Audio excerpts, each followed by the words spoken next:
Hello friends, आप सभी का एक बार फिर से रुद्र नर्सिंग एक्सप्रेस में हार्दिक स्वागत है। आशा करता हूँ आप सभी लोग बढ़िया होंगे, अच्छे होंगे। आज का हमारा इंपॉर्टेंट टॉपिक पार्किंसन डिजीज़ होगा, जिसके अंतर्गत हम इसकी डेफिनेशन समझेंगे, क्या क्या इसके कॉजेज़ होते हैं, साइन एंड सिम्टम्स, इसकी पैथोफिजियोलॉजी को समझेंगे, क्या क्या इसके medical management, diagnosis, surgical management होता है। तो एक एक कॉन्सेप्ट को यहाँ पे हम क्लियर करेंगे, कोई भी आपका टेक्निकल टर्म नहीं छूटेगा।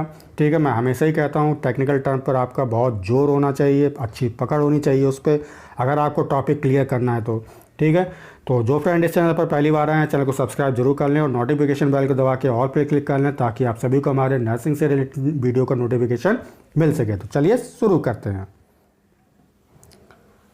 सबसे पहले आपको याद रखना है कि पार्किंसन डिजीज़ का दूसरा नाम क्या है। तो याद रखिएगा, पार्किंसन डिजीज़ को हम सैकिंग प्लासी के नाम से भी जानते हैं। ठीक है, किसके नाम से जानते हैं? सैकिंग प्लासी के नाम से भी जानते हैं।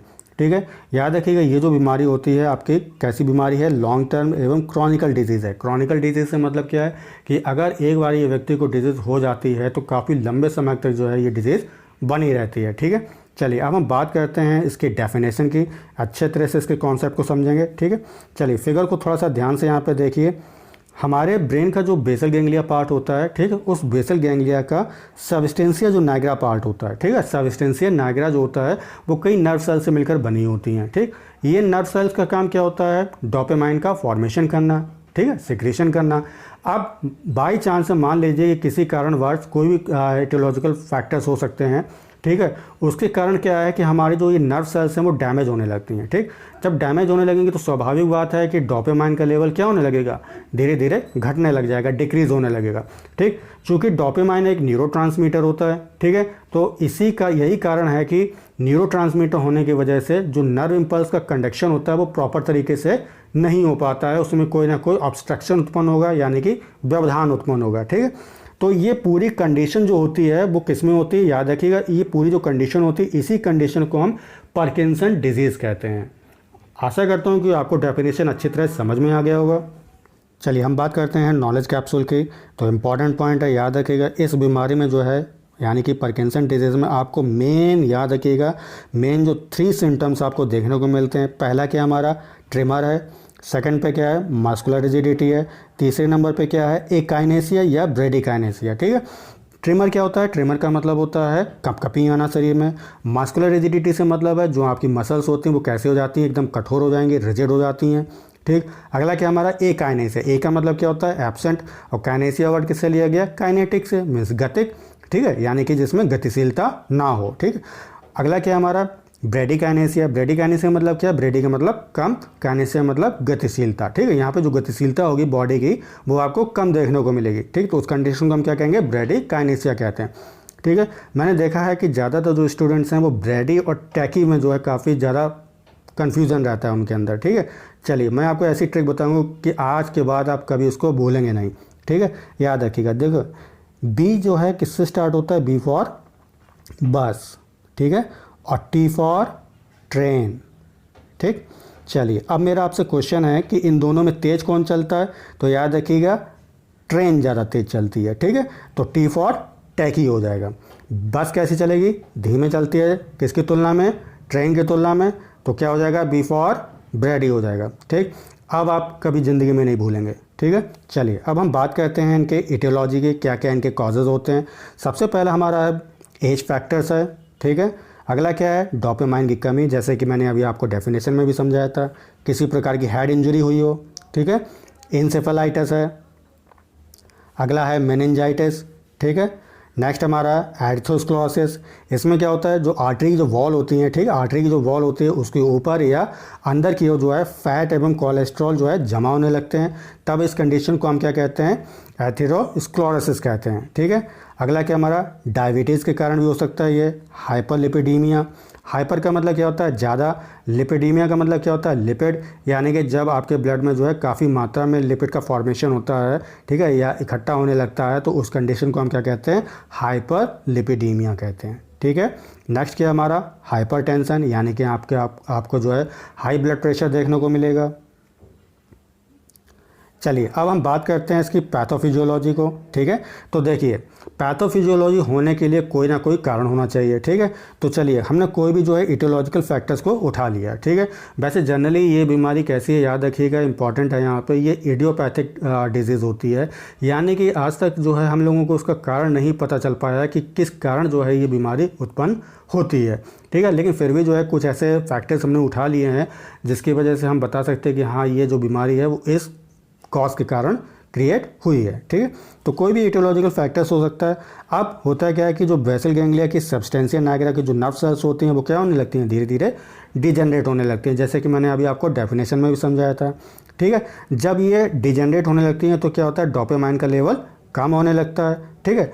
कम होने लगेगा, सिक्रेशन क्या होने लगता है यहाँ पे, कम होने लगता है, ठीक है। तो मैंने अभी आपको बताया यहाँ पे 3 आपको इंपॉर्टेंट कंडीशन देखने को मिलेंगी, समझ लीजिए। अगर ये 3 कंडीशन हैं तो व्यक्ति कैसा होगा, पार्किंसन डिजीज से एकदम ग्रसित होगा, ठीक। पहला क्या हमारा था, ट्रेमर। सेकंड पे क्या है, मस्कुलर रिजिडिटी। तीसरे नंबर पे क्या है, एकाइनेसिया या ब्रेडिकाइनेसिया। चलिए अब हम बात करते हैं पार्किंसन डिजीज़ के साइन एंड सिम्टम्स की, कि क्या क्या जो हैं आपको लक्षण देखने को मिलेंगे। तो पहले हम वही 3 लक्षण उठाएंगे, ठीक है, जो अभी मैंने आपको बताया था। सबसे पहला हमारा क्या था, ट्रिमर था, ठीक, शरीर में कपकपी आना। नेक्स्ट क्या था हमारा, मस्कुलर रिजिडिटी, जिसका मतलब क्या होता है, जो मसल्स होती हैं उनमें रिजिडिटी आने लगती है, ठीक, कठोर हो जाती हैं वो। नेक्स्ट क्या हमारा, एकाइनेसिया या ब्रेडिकाइनेसिया, ठीक है, जो यहाँ पे बॉडी जो गतिशील जो बॉडी मूवमेंट होगा या तो बिल्कुल आपको देखने को नहीं मिलेगा या बिल्कुल कम होगा, ठीक है। अगला क्या हमारा, हाइपोटेंशन, मीन्स ब्लड प्रेशर यहाँ आपका कैसा हो जाएगा, लो हो जाएगा। अगला क्या हमारा, मास्क लाइक फेस, ठीक है, यहाँ जो चेहरा है बिल्कुल ऐसा लगता है कि व्यक्ति जो है मास्क कोई लगाए हो, ठीक है।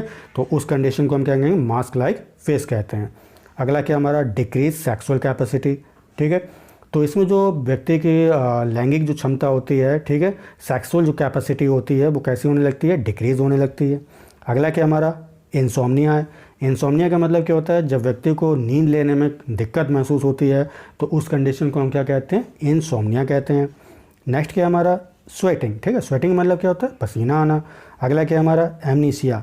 एमनीसिया का मतलब क्या होता है, ए का मतलब यहाँ पे एब्सेंट हो गया, ठीक है। तो यहाँ पे क्या आपका एब्सेंट होगा, याद रखिएगा, मेमोरी लॉस, ठीक है, टोटल जो है यहाँ पे आपकी मेमोरी लॉस हो जाएगी, ठीक।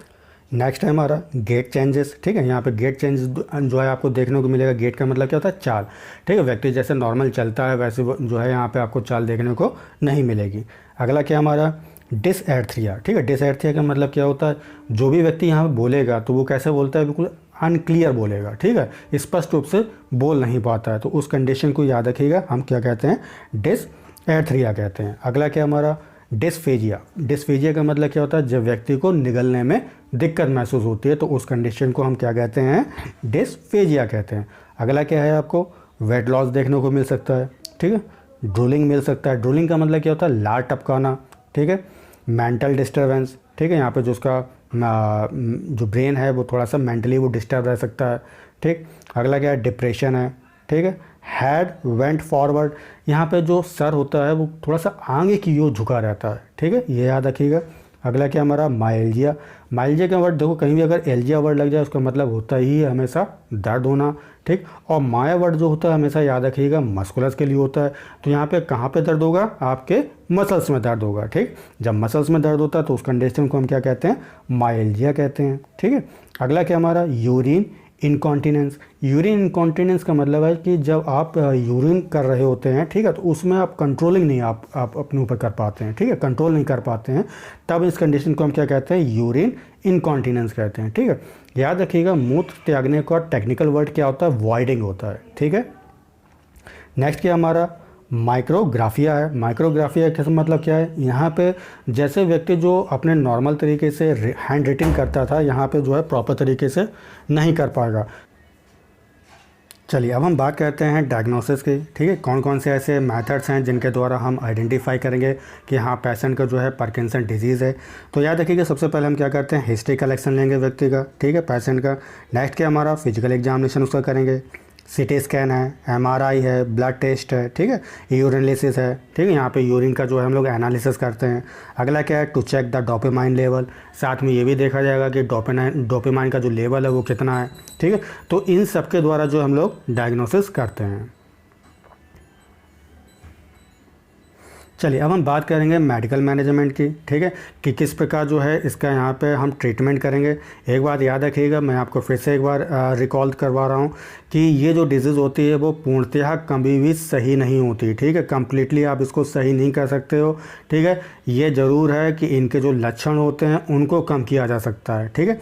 तो सबसे पहला हमारा ड्रग क्या है, डोपा ड्रग है। जैसे नाम से ही स्पष्ट है कि ये डोपामाइन से रिलेटेड होगी ड्रग, ठीक है। तो ये ड्रग जो है ब्रेन में जाकर किस में कन्वर्ट हो जाती है, डोपामाइन में बदल जाती है।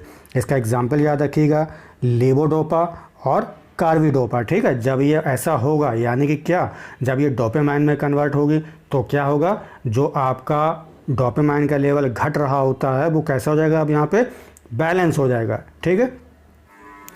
नेक्स्ट है हमारा एंटीकोलिनर्जिक ड्रग, ठीक है। याद रखिएगा ये जो ड्रग होती है आपके ट्रिमर और मस्कुलर रिजिडिटी को कम करती है, ठीक है। इनका एग्जांपल याद रखिएगा, डाइफेनहाइड्रामिन, और अगली क्या है हमारी, फेनिरामाइन है। मेरा डोपामाइन एगोनिस्ट, ठीक है। जिस तरह डोपामाइन ब्रेन में अपना प्रभाव दिखाती हैं, ठीक है, ठीक उसी प्रकार जो है याद रखिएगा डोपामाइन एगोनिस्ट भी अपना प्रभाव दिखाएगी। बिल्कुल कैसे, बिल्कुल एज इट इज़ वैसा ही जैसे कि नेचुरल डोपामाइन जो है अपना इफेक्ट शो करती है, ठीक उसी प्रकार जो है याद रखिएगा डोपामाइन एगोनिस्ट भी अपना इफेक्ट दिखाती है। इसका एग्जाम्पल याद रखिएगा, इंपॉर्टेंट है ड्रग रोपिनिरॉल, और अगला क्या हमारा ब्रोमोक्रिप्टिन। चलिए नेक्स्ट ड्रग है हमारा MAO-B इन्हिबिटर, या इसको हम MAO-B इन्हिबिटर भी कह देते हैं, ठीक है। इंपॉर्टेंट ड्रग है, इसके कॉन्सेप्ट को समझें। यहाँ पे ब्रेन में पाया जाने वाला एक एंजाइम होता है जिसको हम क्या कहते हैं, मोनोएमीन ऑक्सीडेज B, ठीक है। इसका काम क्या होता है, ये जो एंजाइम होता है वो डोपामाइन को ब्रेक डाउन कर देता है, ठीक है, उसको तोड़ देता है, ठीक। जब तोड़ देगा तो होगा क्या कि आपका स्वाभाविक बात है ब्रेन में बनने वाला डोपामाइन का लेवल कम होने लगेगा, ठीक।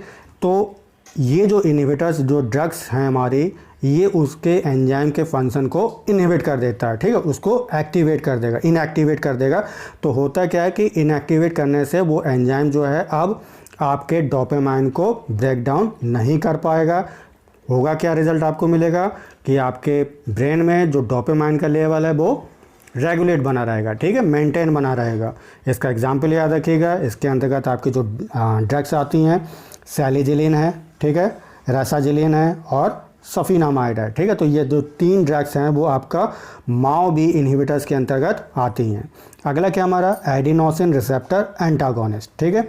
ये डोपामाइन के लेवल को रेगुलेट करके रखती हैं, साथ में जो है याद रखिएगा ब्रेन को जो है स्टिमुलेट करेगा या उसको एक्टिवेट करेगा कि आप जो है ज़्यादा से ज़्यादा डोपामाइन का सिक्रीशन करो, ठीक।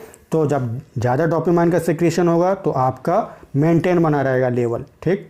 इसका एग्जाम्पल याद रखिएगा, इसके अंदर एक ड्रग आती है, इंपॉर्टेंट ड्रग है एस्ट्राडाफिलिन ड्रग, ठीक है।